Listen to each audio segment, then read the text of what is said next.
این ترقه مرقه اینا بفرمایید. این چیه؟ بفرمایید.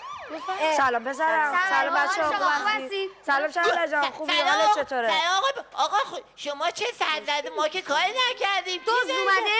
مگه حتما باید کاری کرده باشی؟ الان روز چهارشنبه سوری بعضی از بچه‌ها هستن که با زدن مواد منفجره و آتش سوزی ترقه. بله ترقه. اصلا به ما همین تلویزیون نشون میدیم بعضی از بچه‌ها مثلا دستشون نیست. بله. آره واقعا. بعد در این رابطه من یه سری شعر آماده کرده بودم، گفتم بیارم بدم به شما که از روی شعر درباره ترقه ها بخونید. بله. خیلی دستشون درد نکنه. ممنون. سواد دارم آقای فولی. ما میام با هم دیگه میخونیم. بله. بیا یکیتون بیاد پیش. من میام پیش تو. بیا. خب. بچه شما. پیش آقای پلیس هم تو بخون من تکون میخورم. باش. تو تکون نخور.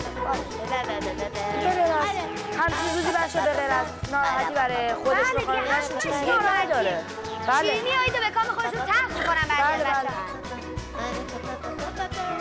برو. ترقه ها همگی پشت سر هم منفجر میشن بوم شترک عین قلنج ولی فقیر صدا میدن همه طرف طرف هر سال یه مش بسیجی خور میسوزن و گلز ولز میکنن از ترس گوشمالی شما یه گوشه ای میچپن و کز میکنن بس که تو چهارشنبه سوریتون جسه ولی فقیه در میاری نیروی انتظامی رو میچزونی به واقع و به عرعر میاری بس که تو چهارشنبه سوریتون جسه ولی فقیه در میاری نیروی انتظامی رو میچزونی به واقع و به عرعر میاری